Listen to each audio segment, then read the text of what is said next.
अगर आप नीट 2026 के लिए बायोलॉजी पढ़ रहे हो और अभी तक आप कंफ्यूज हो कि कौन सा चैप्टर पहले करें, तो ये प्रायोरिटी लिस्ट आपका अगला 4 महीना बचा सकता है। सो हेलो एवरीवन, मैं हूं अर्शद और आज के वीडियो में हम देखेंगे बायोलॉजी की प्रायोरिटी लिस्ट फॉर नीट 2026। तो अगर आप अभी भी 200-150 मार्क्स में अटके हुए हो इन बायोलॉजी और अगले 4 महीने में अगर आपको 340 प्लस मार्क्स स्कोर करना है, तो ये प्रायोरिटी लिस्ट आपके लिए बहुत इंपॉर्टेंट होने वाली है। अगर आप इस प्रायोरिटी लिस्ट को अच्छे से फॉलो करते हो, इसके अकॉर्डिंग अपनी प्रिपरेशन को आगे बढ़ाते हो, तो आप इजिली 340 प्लस मार्क्स स्कोर कर सकते हो बायोलॉजी में। फर्स्ट प्रायोरिटी के चैप्टर्स हैं, ये के लिए 50% ऑफ दी मार्क्स को कवर करते हैं। तो अगर आप सिर्फ इन फर्स्ट प्रायोरिटी के चैप्टर्स कर लोगे तो आप इजिली बायो में 50% मार्क्स ले आ सकते हो। तो देखते हैं कौन से ये चैप्टर्स। तो सबसे पहले ये मॉलिक्यूलर बेसिस ऑफ इनहेरिटेंस, जिसमें अकेले एटलीस्ट 6 क्वेश्चन तो आना ही है। पिछले 5 ईयर्स में इसमें मैक्सिमम 9 क्वेश्चन तक भी आया हुआ है। तो हर साल 6-8 ऐसे ही क्वेश्चन रिपीट होते रहते हैं। तो जो चैप्टर्स है जिसमें मैक्सिमम क्वेश्चन आते हैं हर साल, वो है molecular basis of inheritance. Next chapter है बायोटेक्नोलॉजी प्रिंसिपल्स एंड प्रोसेस। इस चैप्टर्स में एटलीस्ट 4 to 5 क्वेश्चन तो हर साल आते ही हैं। लास्ट 5 ईयर्स में इस चैप्टर से मैक्सिमम 6 क्वेश्चन आए हुए हैं। नेक्स्ट चैप्टर है principle of inheritance and variation. इससे भी अप्रॉक्स 4 क्वेश्चन आएंगे। Principle of inheritance and variation में 4 प्लस क्वेश्चन भी आ सकते हैं, क्योंकि लास्ट 5 ईयर्स में इस चैप्टर से 6 to 9 क्वेश्चन आए हैं एंड नीट 2025 में इस चैप्टर से 7 क्वेश्चन आए हैं। Next chapter cell cycle and cell division, plant kingdom, animal kingdom, structure organisation animals, morphology of flowering plants, human reproduction, human health and diseases and biomolecules. इन सब chapters में 3 to 4 question आने की probability है। Last year human reproduction and human health and disease में 5 question तक आया हुआ है। ये हुआ हमारा प्रायोरिटी नंबर 1 के चैप्टर्स।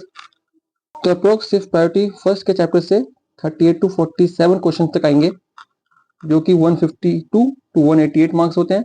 यानी कि ये प्रायोरिटी 1 के चैप्टर्स, जो कि सिर्फ 11 चैप्टर्स हैं, ये 42 to 52% मार्क्स कवर करेंगे। तो बस ये अगर आप कर लोगे तो आपके अराउंड 50% मार्क्स आ जाएंगे। तो इन चैप्टर्स को आपको एटलीस्ट 4 टाइम्स रिवाइज करना है एंड लास्ट मंथ यानी कि अप्रैल मंथ में एग्जाम से पहले एटलीस्ट 2 बार तो रिवाइज करना ही है।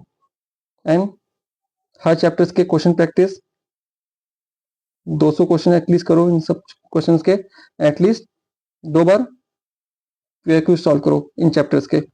देन ये चैप्टर्स आपके बहुत स्ट्रांग हो जाएंगे एंड आप ये 50% मार्क्स इजीली स्कोर कर पाओगे। आते हैं नेक्स्ट प्रायोरिटी के चैप्टर्स में। इसमें आता है cell unit life and sexual reproduction flowering plant. इसमें से अराउंड 3 क्वेश्चन आएंगे दोनों चैप्टर्स में से।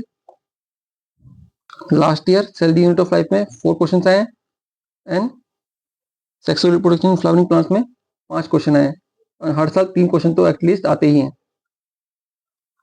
नेक्स्ट आता है biotechnology and applications, anatomy of flowering plants, plant growth and development, organism and population and chemical coordination integration.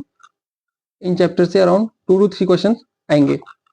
Organism और population में लास्ट ईयर 4 क्वेश्चन आए और हर साल 2 क्वेश्चन तो एटलीस्ट आता ही है। नेक्स्ट है evolution, reproductive health, breathing and exchange of gases, ecosystem, respiration in plants, biodiversity and conservation and photosynthesis higher plants. इन सब में से 2-2 क्वेश्चन आने की प्रोबेबिलिटी है। इवोल्यूशन से 4 क्वेश्चन तक आए हुए हैं मैक्सिमम। रिप्रोडक्टिव हेल्थ से भी 3 क्वेश्चन आए हुए हैं। Last year biodiversity and conservation से 3 क्वेश्चन आए हुए हैं। तो ये हुए हमारे प्रायोरिटी नंबर 2 के चैप्टर्स। जो प्रायोरिटी नंबर 2 के चैप्टर्स से 30 to 35 क्वेश्चन आएंगे, जो कि आपका बनाता है 120 to 140 मार्क्स। तो around 30 to 38% of the biology.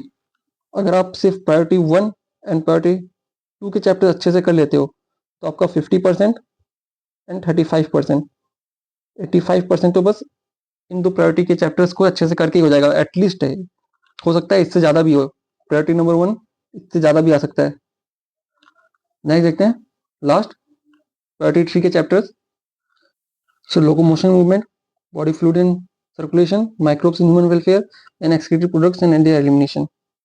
इससे 1 से 2 क्वेश्चन आएंगे इन सब से।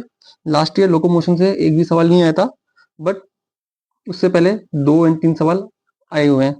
बायोलॉजिकल क्लासिफिकेशन में एक सवाल आ सकता है, बस इसका जो क्वेश्चन का पैटर्न है 1 0 2 ऐसे ही रहा है। नेक्स्ट आते हैं neuro control coordination and living world. दोनों के क्वेश्चन आने की प्रोबेबिलिटी 0 या फिर एक चैप्टर या तो आएगा या फिर आएगा तो एक चैप्टर क्वेश्चन आएगा। न्यूरो कंट्रोल में 2 क्वेश्चन भी लास्ट ईयर्स में आए हुए हैं। लिविंग वर्ल्ड में हर साल ऐसे ही होता है, या तो क्वेश्चन आता है या आएगा तो एक आएगा। तो ये था हमारा प्रायोरिटी लिस्ट। अगर आप इसके अकॉर्डिंग अपना नीट प्रिपरेशन को आगे बढ़ाते हो और जो टॉप प्रायोरिटी के चैप्टर्स हैं उनको अपना मैक्सिमम टाइम दो, ज़्यादा से ज़्यादा रिवाइज करो उन चैप्टर्स को और मैक्सिमम क्वेश्चन प्रैक्टिस करो। और जो लीस्ट प्रायोरिटी के चैप्टर्स हैं उनको 1-2 बार बस रिवाइज करो एंड 50 से 100 क्वेश्चन भी उसके प्रैक्टिस कर लोगे तो that will be enough for you. Priority 1 के चैप्टर्स को एटलीस्ट 4 to 5 टाइम रिवाइज करो। प्रायोरिटी 2 के चैप्टर्स को 3 टाइम्स एंड प्रायोरिटी 3 के चैप्टर्स को 2 बार रिवाइज करने से भी हो जाएगा। एंड लास्ट मंथ यानी कि अप्रैल के मंथ में एटलीस्ट 2 बार, 2 बार और 1 बार, इसको 3 बार भी रिवाइज करना इंपॉर्टेंट है। तब जाके आप इन चैप्टर्स को आपको याद रहेगा और आप एग्जाम में इजीली इन चैप्टर्स के क्वेश्चन को हैंडल कर सकते हो। So that's all for today, see you in the next video.